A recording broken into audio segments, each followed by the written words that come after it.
Sa ngalan ng Ama at ng Anak at ng Espiritu Santo. Ang ating mabuting balita ay mula kay San Lucas, Kapitulo 9, versikulo 7 hanggang 9. At sa ebanghelyong ito,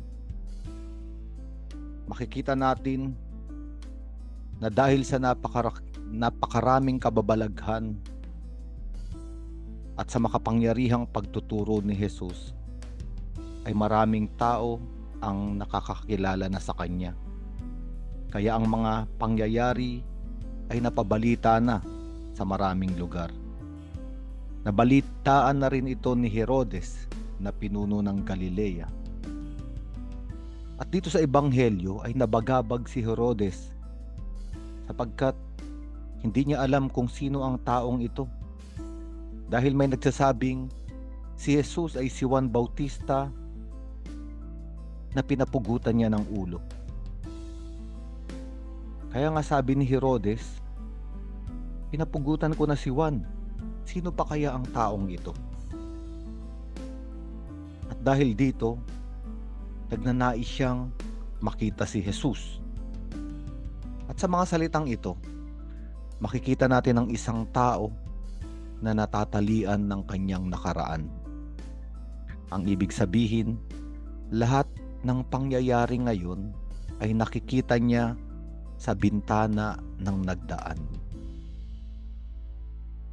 At ang bintana ng nagdaan ni Herodes ay isang madilim na kasaysayan.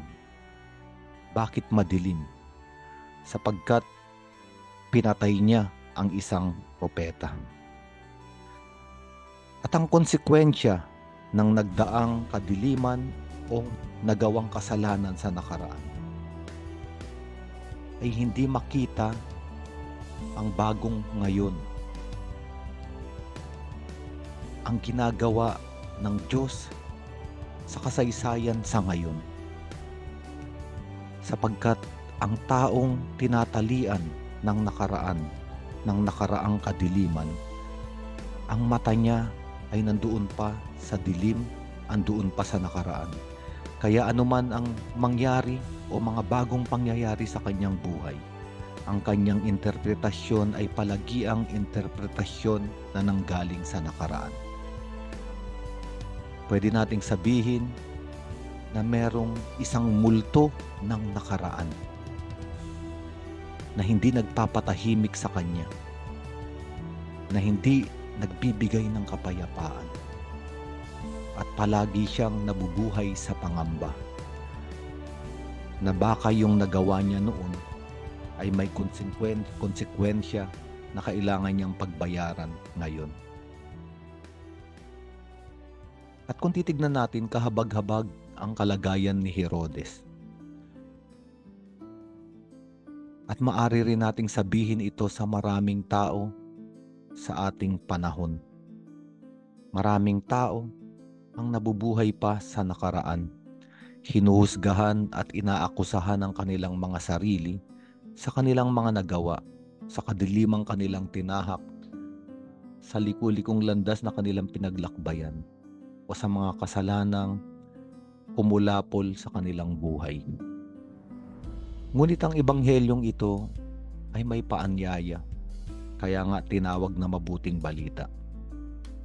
Sapagkat ang Diyos ay hindi Diyos na ginagamit ang ating nakaraan upang tayo ay kondenahin at akusahan. Ang Diyos ay nagpapakilala sa atin ngayon upang gumawa ng bagong kasaysayan.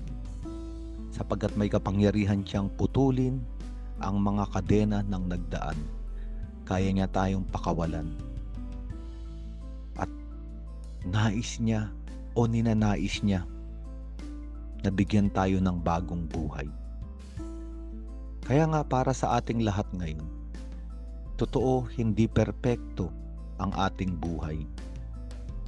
Totoo rin na alam natin na merong mga hindi kaaya-ayang pangyayari ang mga naganap sa ating nagdaan.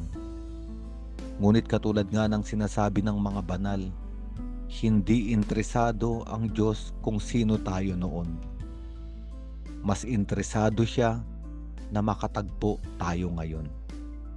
At higit sa lahat, mas interesado siya sa buhay na nais niyang simulan ngayon at gaganapin sa kinabukasan.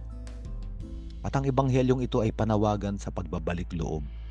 Isa lamang ang tanging paraan upang makalaya tayo sa napakadilim na kahapon. At ito ang maniwala sa pag-ibig ng Diyos ngayon. Sa ngalan ng Ama at ng Anak at ng Espiritu Santo.